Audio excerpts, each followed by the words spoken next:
Hello, everyone, and welcome to another episode of Character Gallery. I'm Master of the Lemons, aka Lemmy. And I'm here, the Japanese Train, aka Matt, and welcome to our 30th episode. Yeah, another golden one, folks. I always love these, the kind of special editions. Every 10 episodes, for those who have forgotten or are new to the show, we'll do a special character, somebody that we consider to be important, significant, famous. The last two, we've done Mallard and Evening Star, and this time we're doing Stepney. Because I think, honestly, he's on par. I think that he's also really significant in different ways. A lot of the larger engines would hate the fact that we're taking time to spend our 30th episode looking at a small London industrial tank engine, but that's exactly why I love Stepney is, if you were to put him in a roundhouse with all of the big sort of significant engines that we've looked at, it goes like Mallard, Green Arrow, Evening Star, Flying Scotsman, and then The City of Truro. and then little tiny Stepney. Yeah, no, he's such an underdog. And that is what I adore about Stepney. I think that he's such a great embodiment of the little engines can do big things mantra. He's so, ill-fitting in that room of greats, but he's not also because he's inspired a lot of people and he's a survivor. Of course, we all know his story about surviving scrap, but even before that, I think a lot of people don't realize how old Stepney is. I mean, he was built in the 1870s. It's a very long time ago. It's like, what, 1875 or something like that? Yeah, I think it's 1875. I mean, that is older. That is way older than Edward. I mean, that is, Stepney he's just like that he's that good-spirited old man that just hangs on, and is just always willing to try new things and excited for where the world is going. He's the opposite of, like, bitter and crotchety. Instead, he's like, he'd just be so thrilled to see all the new technology coming along. And he hangs on to see that. He's thrilled he gets to be around to watch the telegraph come into existence, and then the telephone, and then the television, and the other things. He's like, wow, they're really going with this whole telemantra. Okay. even when he, like that one illustration where he's puffing by all those big angry diesels, he's just so unbothered. And I think, it's really interesting that they made a point when Stepney is visiting Sodor that he traveled through like swarms of diesels. He did what Oliver did in broad daylight, even though Stepney wasn't like fleeing, right? No, yeah, exactly. That's what's great about Stepney is he's unafraid. He is gonna live his life and enjoy it, and he's gonna live it to the fullest. And he's not going to let anybody stop him, regardless of what he is or what they say about him. I love the idea, too, that Stepney is just a real sweet talker, that maybe he comes across these big, burly, mean diesels crossing England, and they want to bully him. But then he manages to kind of slide in there and actually butter them up, It's like, hold on a minute, you're not getting past here, pipsqueak. Oh wait, are those new buffers you've got on there? What about my buffers? Very shiny and silver. Those are the silveriest buffers I've ever seen. You are very lucky to have those buffers right there, sir. Wait a minute. I got these replaced just last week and nobody's commented on them. I mean, I thought they looked good, but nobody seems to care. I mean, thanks. I mean, you're a steamer, so, I'll take it with a grain of salt, but I'm just saying... Thanks, Well, and of course, you over there, on the right, you've got... Are those windshield wipers? Those were never around in my day. Oh, my goodness. Yes, I take great pains to maintain them. In fact, you don't happen to have a spare pair, do you? I could really use those. Windshield wipers on a steamer? Yeah. But surely you hate modern technology. Are you kidding? It's the best. I mean, I'm still trying to get a radio put in my cab. I mean, they cost a pretty penny, unfortunately. I love that. He's he's one of those like tech forward guys.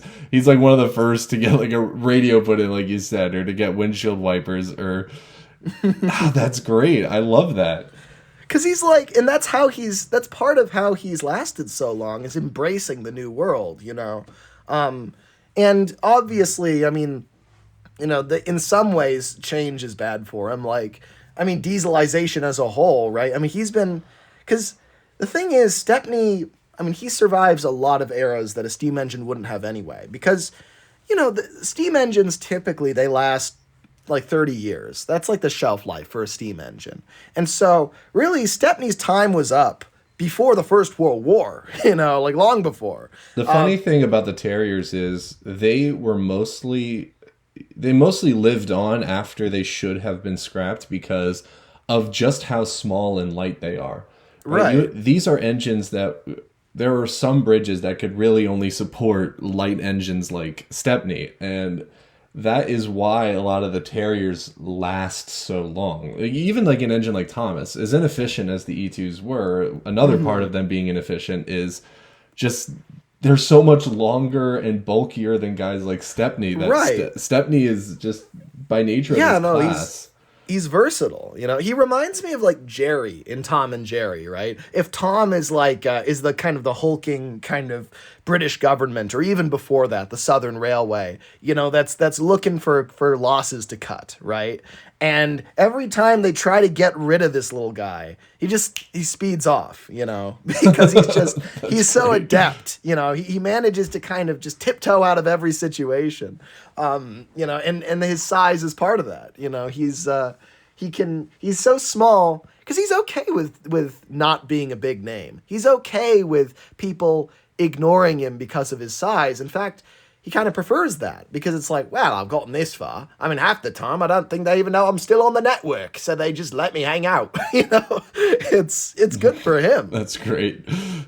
Well, you know, this kind of makes me wonder of, would there be much of a contrast to young Stepney versus old Stepney? Like, what would he have been like working in London in his heyday? It's an interesting question. I think he probably would have been a little cocky. I mean, because Stepney, I always viewed him like the taxi cab of his day in London, you know, because those engines, they didn't go long distances, you know. They really opened up London. They went these short stints between stations, and they could stop and start quickly, you know. He keeps to schedule, and he's stops at a station and he's up and gone 5 minutes later. You know, he's constantly on the move. He's not never like one complaining either. Yeah, like I imagine a lot of the big, especially the bigger tank engines of the LBSC would have been, you know, complaining about, you name it, right? They'd be the engines sort of moaning for a fitter. Right. But if Stepney, because he physically changes quite a lot throughout the years too. He does, yeah. You know, if the piece falls off, he just will keep going, and if it's running, he won't fix it, you know? I think I see him as being very, very loyal to his passengers and to London. He's an engine of the people, because the railways, and especially kind of the interconnected intercity railways that Stepney ran on, made London a lot more accessible for a lot more people. It you know, people who didn't have transportation any other way, Stepney gave them that transportation, you know. And I think he's scrappy. I think he's not the big ticket kind of billable service, you know. He is this kind of on the ground, day-to-day public transportation.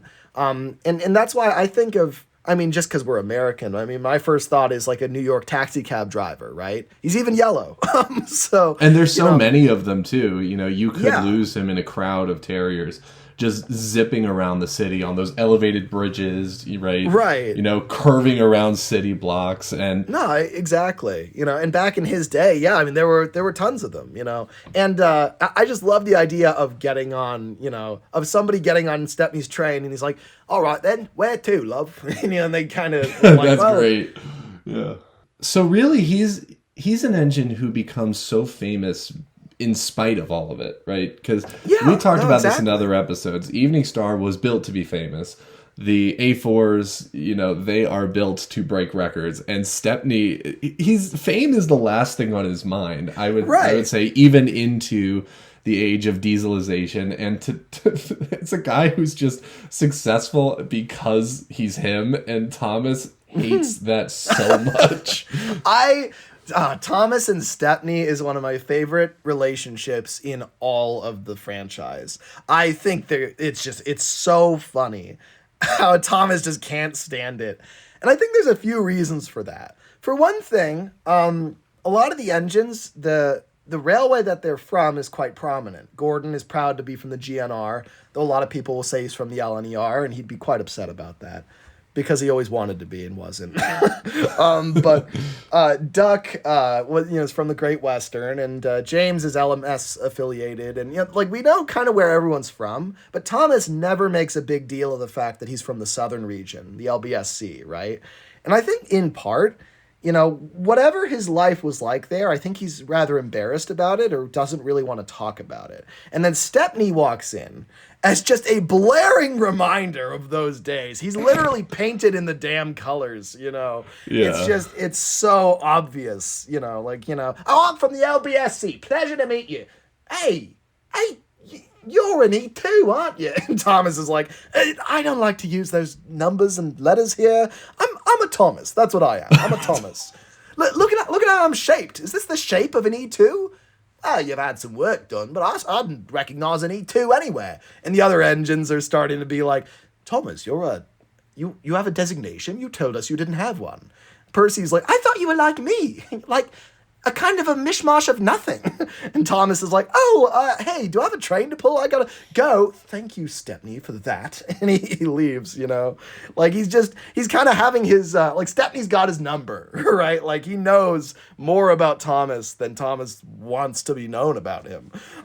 He kind of reinvented himself when he got to Sodor, and the last thing he wants is a reminder of the past.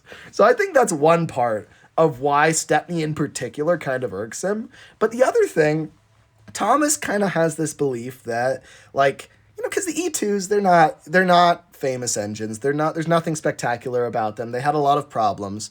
And I do think Thomas takes a lot of pride in becoming someone significant in spite of that. He got his own branch line when everyone told him he couldn't. He became famous through the Railway series and eventually the TV series. He's accomplished quite a lot for a tank engine in a no-name class that nobody ever thought was going anywhere. And he's very proud of that. Stepney is also that. So he shows up, and he's the exact type of underdog that Thomas is, and he's stealing all of his thunder. Thomas likes being the underdog, and Stepney is the underdog's underdog. He's been underdogging so much longer and so much better, and Thomas just can't stand him taking that attention away, Yeah, even I love the fact that Stepney is just so he does the right things to push Thomas's buttons exactly, but with zero intention. I respect Stepney way more than I do other attempts at getting Thomas to be jealous of tank engines. Stanley and Ryan and engines like that, they've all irked Thomas over very particular things, but I don't think anyone they really didn't. They were just themselves. It was in Thomas's head, right? Yeah. No, yeah, exactly. I think there's a long list of characters that Thomas has gotten into kind of a one-sided rivalry with. Arthur's one of those. Ryan's one of those. Stanley's one of those. Toby was for a while, which is a weird one. Yeah, that is a weird one. But Stepney's the only one that's personal, I think. Because the thing is, all those other engines, they have different philosophies from Thomas, Stanley's just here to do a good job, and Ryan's just a nice guy who's totally oblivious. And, Arthur is kind of, he's kind of an aristocrat, and Thomas can't stand that, right? But Stepney, in a lot of ways, is a more well-adjusted version of Thomas. This reminds me of another relationship, and bear with me on this, but it feels like Stepney is to Thomas what Scotsman is to Gordon. With some differences, obviously. That's actually a really good point. Yeah, because, Gordon looks at Scotsman, and they are family, and he does care a lot about him, but, he can't stand the fact that Scotsman is way more famous than him, has accomplished far more, is known worldwide for all the right things and breaking all the right records. And then here's Gordon on his little rock on Sodor, where he's maybe famous for children's books, if that, and he just can't stand that, right? And Stepney is kind of like the flashier version of Thomas, who's been to more places and has probably more interesting stories. It's literally the meme of the yearbooks. I don't know if you've seen this, but it's like Daniel and then the cooler Daniel. But he's just wearing like cool sunglasses. That's what Stepney is. And I love the fact that, I bet you in like 1960 or 61, if you lived in Britain, you would be more likely to hear about Stepney than you would about Thomas. Right. For a moment there when the Bluebell Railway is opened and Stepney enters preservation. And and becomes kind of the mascot of it. And obviously that's when we get all the stories. We get the book Stepney the Bluebell Engine, right? And I think that's where just personality-wise, I get the most personally interested in Stepney.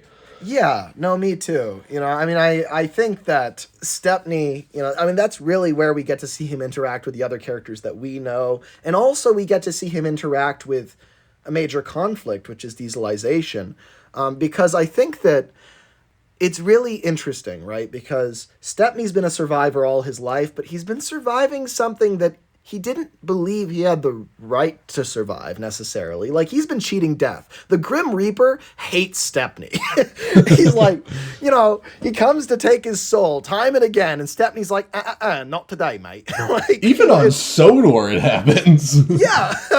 Yeah, that's true. Yeah, with Arian Burt. The closest an engine has come to death on Sodor in the entire history of the Northwestern is that damn grabber. Stepney. That thing is insane. That is nuts. What were they going to do with him? Were they going to pick him up and dump him in the boiling slime? Was that what were they just going to shake him around a little bit? I don't get it.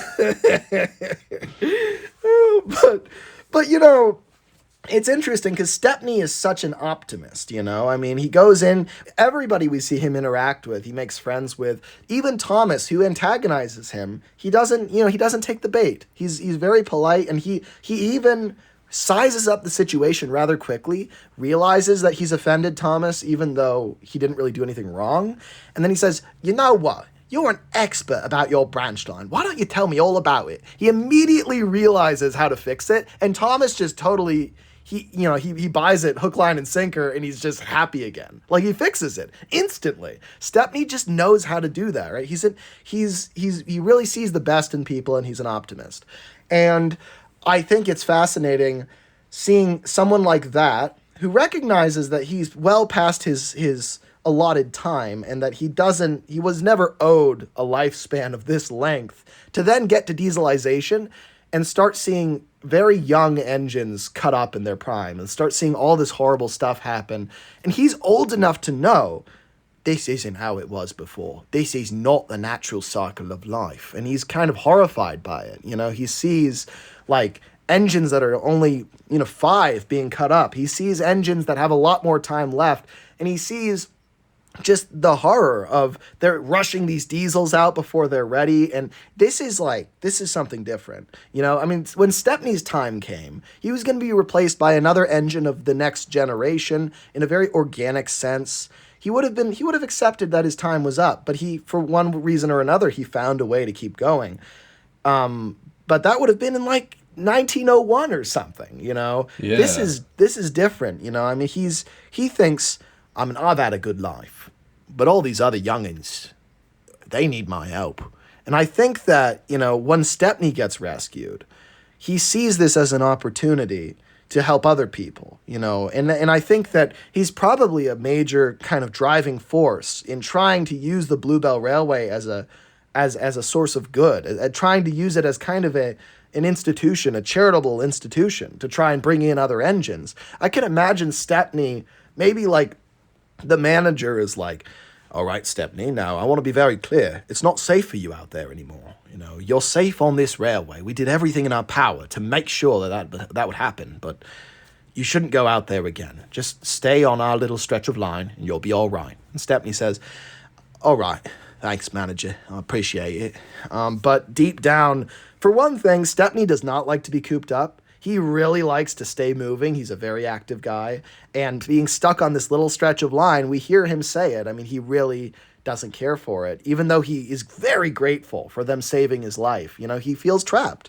And the other thing is, even though he's safe, he can't stand idly by while other engines are being cut up and endangered. And I like the idea that he creates this ragtag team of engines, you know, with Captain Baxter and Adams and, you know, all the others. Oh, I love those characters so much. Like, we do not get nearly enough out of them, right? With Captain Baxter and Adams and... No, we don't. Here, I'm going to get the book. In fact, I'm getting the book. Oh, he's getting the book. He's getting the book out.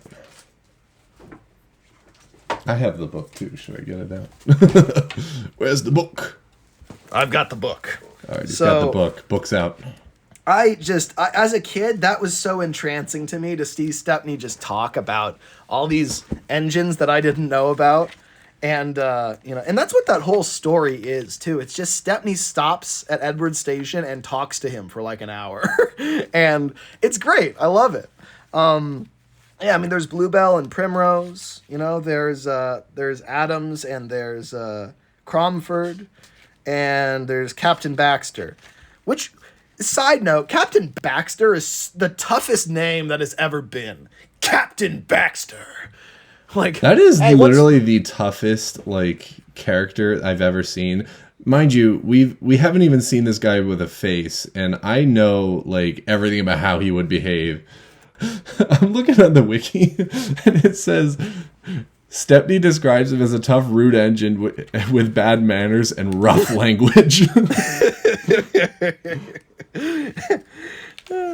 Yeah, that's funny. But I think on some level he probably respects that too, because the guy's forward and honest, you know. Yeah. Oh yeah. Like maybe there was some junction somewhere where Stepney would occasionally meet Captain Baxter. And you know, their first encounter would be something like, "Hello, mate. How's your day going?" Piss off. All right, that's a bit rough. I see you got a stone train there. And that's quite a lovely load. It's heavy. That's what it is. It's heavy. Well, you got to be pretty strong to pull something like that. Well, it used to be heavier, but, you know, times have changed. I ain't changed a bit. Wow, I can see that. Clearly. I mean, why are the stone trains lightening up? Is your quarry running dry by any chance? We're not running dry. It's the managers. Their heads have run dry. Oh, I see. You know, I've tangled with difficult management before. The bureaucracy, am I right? They're full of shit is what it is. It's up to their eyeballs. You can see it. Yeah, you know, you're more honest than I might be willing to be, Captain. And, what's your name, anyway? Baxter. Baxter? Baxter. You should be Captain Baxter. I mean, you take charge of any situation, it's clear to me. Hell, I mean, you should be in charge of the quarry, not those stoneheads.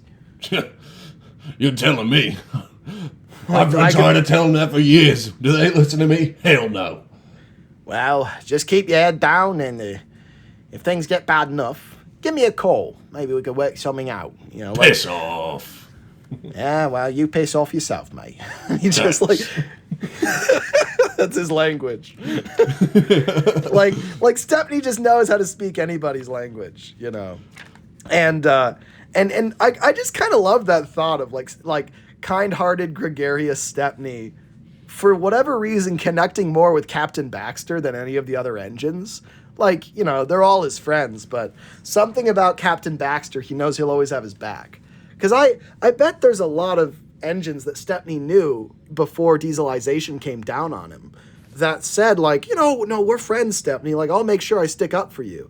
And then one by one, they kind of turn their backs when, you know, they when Stepney gets withdrawn, and he's like, please, somebody stick up for me. And nobody does, you know. And maybe Captain Baxter is, you know, one of the only ones he can turn to put him in hiding or shift him around somewhere. Because, like, he's honest, you know. I mean, he'll be gruff with you, but at the same time, you know, he is reliable, and he is an engine of his word. And I've always looked at engines like Adams, for example, as in personality wise, like almost like as kind as Henry. Yeah. Yeah, I could definitely see that. I think Stepney says he can carry any load or whatever. Yeah, He's definitely he can like the stroll bigger away one. with any load he's given. Yeah, no, I mean, I definitely get the vibe that Adams is this maybe almost like a Wilfred type, whistles while he works, and he's just in general very very kind of high spirited. He's even got like a bright, cheerful color. Cromford is tough. A lot of them are tough, but they're all survivors, right? That's a major factor here. This is like an Avengers of preservation. Yeah, no, it is. I really would love to know what Stepney's first interactions with these engines are. I imagine he sneaks out, right? And like when the under cover of darkness, when the Bluebell Railway is closed for the evening, and he begs his driver. He says, "Please, there are engines out there that need our help." And his driver's like, "I don't know, Stepney. I mean, should we really? Yeah, I think we should. I mean, look, if I could just save one other engine, maybe I could repay the debt. The Bluebell Railway's been so good to me. I mean, maybe I could help them too. I mean, if we have more engines, that's more people come to see us." And she's like, "Well, all right. I guess we'll give it a shot. I might lose my job for this. I might lose my funnel, but we got to take risks, right? For the good of everybody else." And so they do. Like, I think he's good at inspiring people to kind of join in a greater crusade. And he literally plucks these engines off of like sidings or whatever, or he goes to these railways and like is able to, like you said, sweet talk his way into getting them to join the Bluebell. Yeah, exactly. Like maybe Cromford doesn't believe him. Cromford's like, "Well, I don't know. I mean, I've been working here for 50 years. I don't think they'll get rid of me yet." and Stepney's like, "It's right around the corner, mate. I'm telling you, you're in trouble. I've seen the records. I've seen, they've been whispering about this section of the line. I heard it on the radio." Radio? Why do you listen to the radio? Where do you listen to the radio? "Turn up the radio." And his driver turns it up. They're talking. It's like late night chat radio. It doesn't help at all. It's like, "Welcome to the late night chat hour tonight." Well, hey, turn it off. That's not. Look, I'm just proving to you I got the radio. I'm not saying that the report's on right now. And he's like, "Well, how am I supposed to believe you then?" "Well, I suppose you just got to trust me. It's all right if you don't, but I don't want to see anything bad happen to you here. I mean, you do good work, and you could do it on the Bluebell." The Bluebell, hmm? And he slowly starts to convince people, like, well, maybe your time is running short, and maybe. And Cromford's a guy who has spent his whole life like keeping his head down. Here are the rules, follow them. Don't ask questions. Right. And then he finally realizes his time is up, and he goes with Stepney. Right. Mm-hmm. And the same thing happens with like Bluebell Primrose and all of those people. What I find fascinating too is that Fenchurch also lives at the Bluebell, for one thing, his brother. Right? Yeah, that's true. And then there's more terriers that have been preserved, right? You got Box Hill and engines like that, right? So I almost wonder even too that Stepney is kind of the voice of the preservation network in mainland Britain. Right. He's finding places for engines that don't even go to the Bluebell, but go to other railways. Right. He's actually trying to do something. I mean, compare this to Mallard, right? Mallard is like, okay, cool. I'm never going to run again. And sure, that's not great. I'm just going to live here and chill, and everyone else can go to hell, right? But then, what a contrast, like the National Railway Museum. You've got all these engines that got picked, just for being special, and they never even had to fight for their lives, and now they're just here, kind of lounging. Whereas Stepney, he's on the ground, he's fighting bitterly to save as many of his friends as he can. Right, he's coordinating with Box Hill and getting Fenchurch to join the railway or whatever, telling his family, and then he also turns around and gets these other engines, recruits them to come to the Bluebell, or else they'll be scrapped, right? Right. And there are other efforts. I mean, at some point we'll have to talk about what's going on with Barry Scrapyard in another episode or whatever. But then, we have Stepney who's kind of trying to recreate what Sodor is doing. Yeah. in England. And okay, I have an idea that has to do with Rusty. Please. I really... There's an elephant in the room here that needs to be addressed. So I adore Rusty to the Rescue. It's one of the best episodes of the show. It doesn't make a lick of sense when you align it with what the real Stepney does and what Stepney does in the Railway series. And I think something that's truly great about Stepney is that he's real. You know, I mean, you can go and visit Stepney. Stepney's history is real. He's a real engine.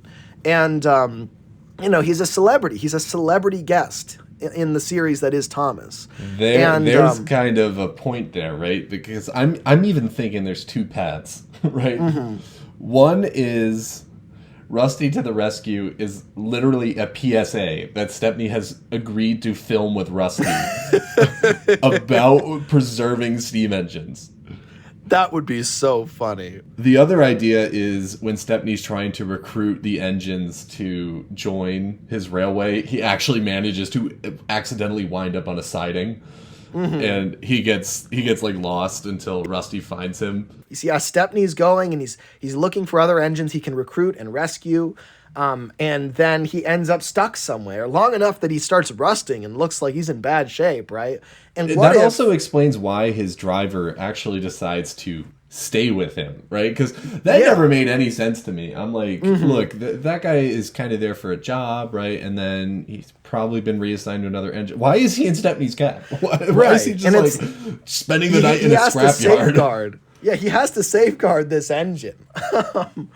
But I think that it would be really cool if maybe Rusty did. I mean, before Rusty worked on the Skarloey Railway, maybe they didn't just come straight from a factory. Maybe they worked in a scrapyard, or maybe the siding Stepney is on isn't full on like a scrapyard with mounds of like scrapped engines and stuff. Maybe it's just kind of a siding in some larger industrial complex. This could be a factory that takes like old locomotive parts, melts them down, and that's literally the works where like Rusty is built or something. Yeah, it could be. That's like the supply that they're running off of. Yeah, so Rusty's in this facility, you know, and you know, they keep their head down. I mean, they're a very kind of studious and rule-abiding character.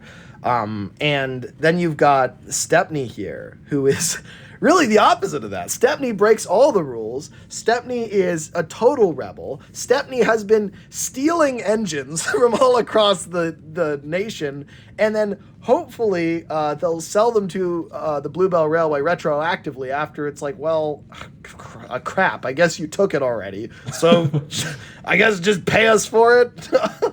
But, you know, so Rusty's here in this, you know, maybe this is like a steel foundry, you know, and, you know, he's shivering on the siding and he's cold and his driver has the boa and, you know, and he sees Rusty there who's shunting wagons, counting them very meticulously. 1, 2, 3, 4, 5. There should be 6. Why are there not 6? And Stepney's like, hey, you there. What? Oh my goodness, it's a steam engine. Hello? Why are you here on our sidings? You're not scheduled to be here. Well, I'm not scheduled to be anywhere, frankly. I'm just trying to get home. Well, have you talked to Control? Control always knows what's best for us engines. Why are you laughing? What's you so just funny? built yesterday, mate. I'm sorry. Yes? I know you're a diesel, and you're probably brand. Okay, well there you go. You were literally built yesterday. Well, I mean, it was more like a day and a half ago, actually. I'm a day and a half old. Make no mistake. Right. Well, first of all, welcome. Second of all, here's the thing. You see, engines like me. Take a look around you. You see the other engines that are steam engines. I'm probably the best conditioned one here, right? Look at that over there. Look at that boiler. Right. I mean, they are in shambles and in pieces. That's gonna be me, mate, if I don't get out of here. No. They just melt down parts here. They don't melt down engines.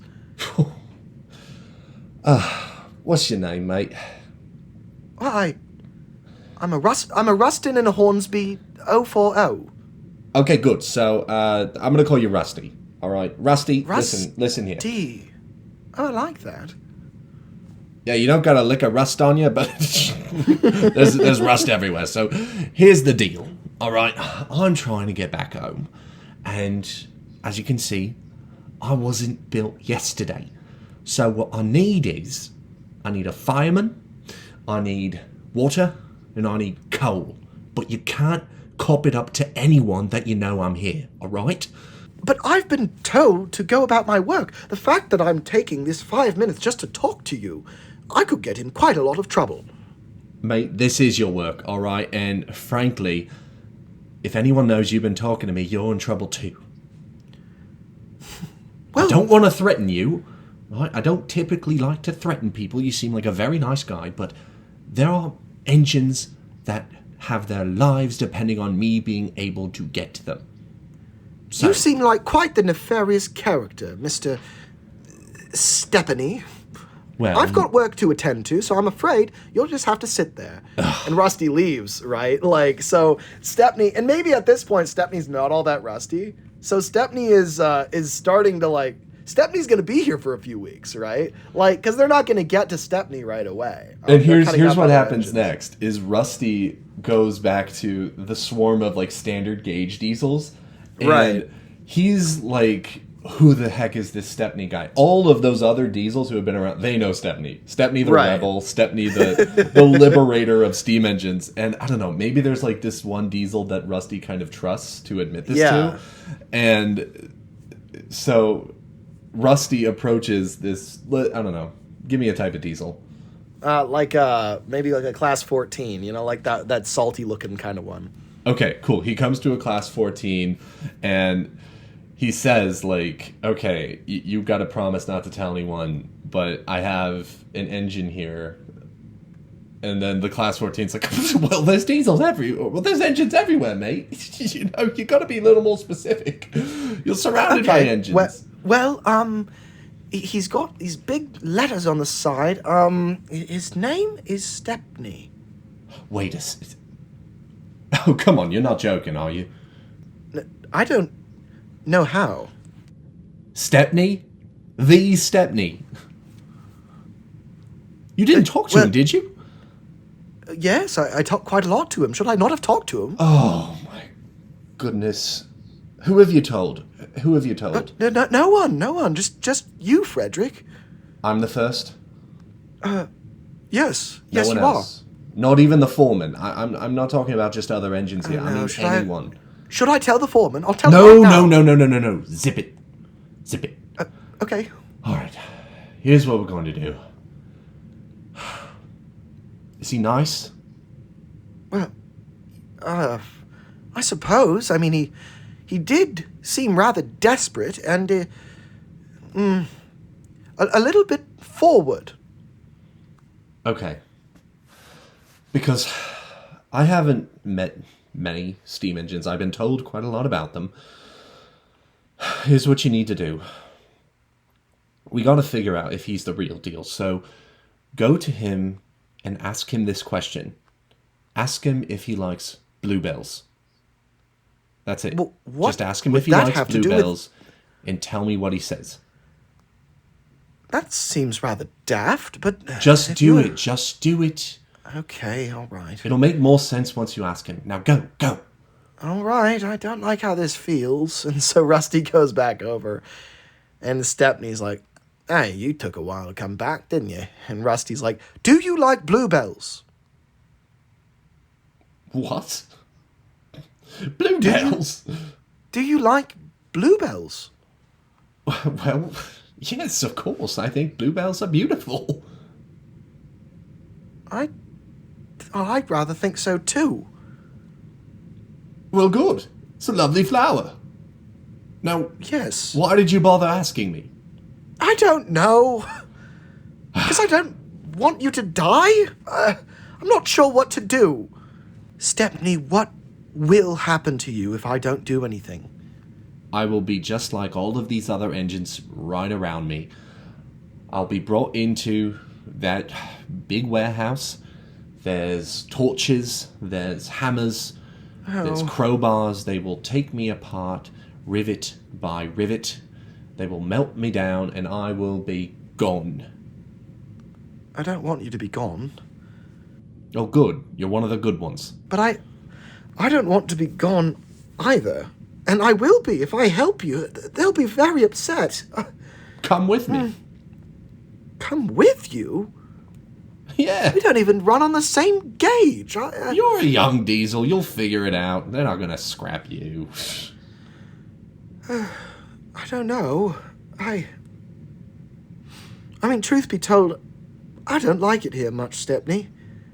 I don't like melting engines down. It's rather a grisly process. Yeah, you're telling me. I've seen more engines in my life go than you can believe. I just wish there was somewhere else I could go. Somewhere with tracks that fit my wheels for a start. But I can't think of anywhere. I've only ever been here. Oh. Well, for a little diesel like you, well, there's a few places. There's the island of Sodor, for one thing. What's the island of Sodor? It's the perfect place for an engine to be. Way better than here. You like, sanded, dry rails, good running. Oh. A good fill-up of oil at the end of the day. Well, yes, I like all of those things. Okay. Then let's get out of here. You and me. Wait, We'll figure it out. We'll would figure you the put in a details word out for later. me? Really? Yeah, of course. It's my job. What do you think the Bluebell Railway is? A bloody tea party? I'm saving engines, Rusty. I don't even care if they're a day old. I'll save you too. But I'm a diesel. And I thought you... I don't know, steam engines hate diesels, so I've been told. Not the Sodor ones. Not most of them, anyway. And believe you me, one day the torch comes for everyone. Doesn't matter what your propulsion is. Well, you said you needed a fireman, right? Right. I suppose I could go into the foundry. The tracks run in there. I could talk to the man who runs the furnace. Okay. He's a nice man. He might be willing to help you, and I think he hates his job. Well, that's perfect. Usually people that hate their jobs want change, so go make the change, Rusty, and come back to me when you have it. Oh dear, oh dear, oh dear. Okay, all right, I'll be back. And so Rusty does that, right? They peter off into the foundry and they talk to the guy who runs the furnace, and he's like, Bloody hell, finally! I've been looking for an excuse to leave this place. I hate my boss. His boss is right there. and so they get back to Stepney, and the guy gets on board and he says, Whoa, I've always wanted to be a steam engine driver. Pity that they're melting them all down rapidly. I guess I'm part of that, aren't I? I'm going to ignore that for the time being, mate, and just hope that you help me.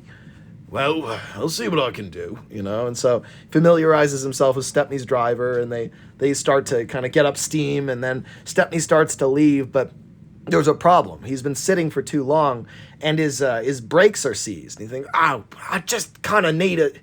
If I could just get a little push or a pull, that would be enough. Rusty, do you think that you could tie a rope or a chain to me? And are you crazy? I can't do that. I'm sure you can. Our tracks run parallel for at least a mile. You could just give me a jump start. Come on. Well, I'll see what I can do. And so even though Rusty's just this little diesel, right, they're able to pull Stepney forward. And at first there's kind of a grinding noise, and it goes... and you hear kind of the wheels start to creak and snap. All the other diesels start waking up. Yeah. And like, What's going on over there? That diesel, Frederick, causes a distraction for them or gives them some sort of excuse. Like, a steam engine is saying that diesels are bad over there. Yeah, and that pipsqueak is giving them what for? Oh, well, good. Fantastic. Keep him in his place, right? Meanwhile, Rusty is rapidly removing Stepney from his place. and the two kind of coast forwards, right? And then once Stepney's up to speed, it's they reach the end of it, and then the chain snaps, and Stepney carries on, and Rusty stays there. And Stepney's like, I'll come back for you, I promise. And Rusty's like, I do hope you mean it. but he does, right? So like he sends so one of these days, like the manager just comes up to Rusty and says, well, I don't know why they're interested in you, but a railway on the island of Sodor seems to want to purchase you. And Rusty's like, he really made good on it. I can't believe it. Who did? What kind of deal did you make? Oh, no, nothing. Thank you, sir. and Rusty gets to go to Sodor, which is nice because Stepney visits Sodor on quite a few occasions. Right. And so it's nice that I'm sure that they're very good friends and they catch up every time Stepney comes over. Yeah, like Stepney goes to Croven's Gate like all the time. Yeah. Shoots the breeze. No, I could totally see that. I'm sure that they still keep up. And I think Stepney keeps up with everybody. I think he'll send letters or he'll send just a message through the grapevine in the same way that Trucks will be like, pass the word, pass the word, pass the word. Stepney's like, tell Rusty that I'm grateful. Tell Rusty that he's grateful. Tell Rusty that he's grateful. Like just engines telling each other, at every junction. They, and then Douglas arrives from Barrow and he's like, Stepney wants you to know that you're a grapefruit, Rusty. What? You're a grapefruit. I don't. Well, that sounds really odd. Yeah, I agree. Is he saying I should be the color orange? What does he mean by that? Maybe. I guess you better be orange then. And so Rusty gets repainted orange. And then Stepney actually visits a few months later and he's like, why the bloody hell are you orange? I mean, it looks good, it really suits you. But is it about the rust thing or... You told me, dress up like a grapefruit. Those were your instructions. I followed them. I told you I was grateful. Oh... See, that would have made a lot more sense. I like how Douglas is there this time, too. He just hangs out here a lot. It's his favorite activity. We were all about to be painted orange, but I didn't know if it was just some sort of bluebell thing, It's absolutely not. We do not have a consistent color palette. Right, okay. That's funny. And so now we get to the later part of Stepney's history, right? Because he stops running about 10 years ago. He stopped running. He did, yeah. So he became stationary. And I think that even sitting still, Stepney has a lot to offer people. I mean, there's the Stepney Club or whatever it's called, where it's kind of like kids who want to get involved in the Bluebell Railway. He's kind of the mascot for that. Yeah. And I'm sure that he would have all sorts of great stories to tell youngsters. And in general, he'd just be pretty inspiring to them and encouraging to them. So I imagine he's pretty comfortable with his retirement too, because it also gives other engines the opportunity to run. I mean, people would come to the Bluebell expecting a train ride on Stepney, and all of the other engines, people like to see them, but they're not they weren't the main event. Right. And so Stepney, I bet you because he's still, I think it's he's waiting for a new cylinder. It's he's all right, cool, take your time on the cylinder, Yeah, no, exactly. Captain Maybe the management Baxter and is Adams. the first time they take him out of service, they're like, don't worry, we'll get you back in steam in no time. And Stepney's like, that's nice and all, but I think Primrose needs it a little bit more than I do. But Stepney, I mean, I'm just Stepney, mate. I'm just one of many other Bluebell engines. It's not Stepney the Bluebell Engine, it's Stepney one of the Bluebell engines. They just didn't have room for that on the cover. And it's all right, if you're sure. And and so Stepney's content with that, of getting passed up over and over again. And he's also aware he's been around a very, very long time. And, if this is the last time he runs, if maybe he's static from now on, he's content with that, because he's lived a really full life and he's sped around and he's really yes, he likes to stay mobile. He likes to stay active, but it isn't as important to him as making sure that others get the chance and making sure that things are fair.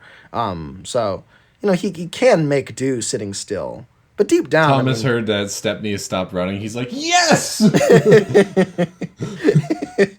Yeah, and everyone looks at him, gives him an ugly look. Okay, well, no, obviously it's bad, right? But, I don't have to be jealous anymore? It's okay, that doesn't sound good either. How do I make this sound good? But You should just tell Stepney he's grateful. Oh, thank you, Toby. I will. Pass the word. oh my god. Oh my goodness. There's so much about Stepney that we could get into, but it's like, I even love the fact, because I rewatched a lot of Stepney's episodes, that like, even how in Train Stops Play, he's just desperate to pull trucks, even though they're like the troublesome trucks. And no, exactly, because they're part of the experience of running on a railway, and he's so used to, he's been stuck being stagnant on a little stretch of, demonstration line for so long. He really, really wants to, to see the world again. And he misses. He's always pulling passengers. He really just wants to pull trucks again. We didn't even talk about the time that Rosie assaulted him with a truckload of sugar. So funny. Stepney just shows up. It's like one of his annual visits, and he's like, "I sure do love to be on the island of Sodo on this very bright sunny day." What is that? Like Rosie goes, and the next time she talks to Thomas, she's expecting him to be as dismissive as usual, and he's like, "Rosie, you are awesome." Well, what? I thought you were really like annoyed by me. Well, I was, but then you rang your bell at the policeman. I'm sorry, wrong thing. I mean, you hit Stepney with that truck, and wow, that was pretty awesome. I imagine that Stepney loved it too. Like Stepney's just like he licked himself clean. Oh no! I don't want to think about that. Well, then maybe we should end the episode. Oh, good. But I have that in my nightmares. His tongue's really long. Oh no, it's Thomas with the long tongue. Oh, that's true. That's in the narration. But yeah, Stepney he's easily in my top 10. He's one of my favorite characters in the whole franchise, and I'm glad we got to talk about him today, because he's something else. He is every reason why I am so glad Thomas is not a terrier. There have been attempts to like change Thomas's basis. This is what makes Thomas and Stepney's relationship so great, is because a terrier is such a unique type of locomotive that I don't want any other character in the series really to have that experience. Maybe Stepney doesn't either. Maybe that's why he made all his brothers live on other railways, apart from Fenchurch. Yeah, Fenchurch is cool. He gets to stay. Yeah. Well, he's got the little neck thing, with it goes down and it does the thing. I don't know about that. Look, I'm sure Stepney is totally fine with... I mean, hell, Stepney basically open-sourced his blueprints, because a whole bunch of other railways were like, okay, we'll just make terriers now. And Stepney's like, I'm going to look the other way on that one. Bluebell, Primrose, come on over. You're basically me. That's Stepney, folks. Thanks for listening. And while we're at it, I also wanted to point out how thrilled Lemmy and I are that you guys have been making Character Gallery fan art. We really try our best to see every piece of fan art you guys make. Oh yeah, absolutely. And I want to make that easier with a hashtag that I've been using. You can use it anywhere on social media, but use hashtag Character Gallery anytime you guys make fan art, and that will really help us to be able to see it and give you guys props for doing it. Please make as many customs, videos, animations as you possibly wish for our Character Gallery episodes, and don't forget to use the hashtag while you do so. Yep, that's hashtag Character Gallery, folks. By all means, share any and all fan art with us. We adore seeing that. Without further ado, thank you for watching episode 30. Our third famous engine. Yeah, and I wonder who number 40 will be. Well, people can guess. In fact, they've got 10 episodes to guess. It'll be the floorboards. Let's all be honest here. Well, I don't know if we're going to be able to wait that long to do the floorboards. Well, you know what? You're right. They're too famous, right? We have to, we might have to hit like Green Arrow and Iron Duke and all those people. Floorboards is a number 100, I think. Yeah, we've got to save them. Save the best. Anyway. All right. Yep. Thanks, folks, and we'll see you in the next one. See you in the next one. Ta-ta for now.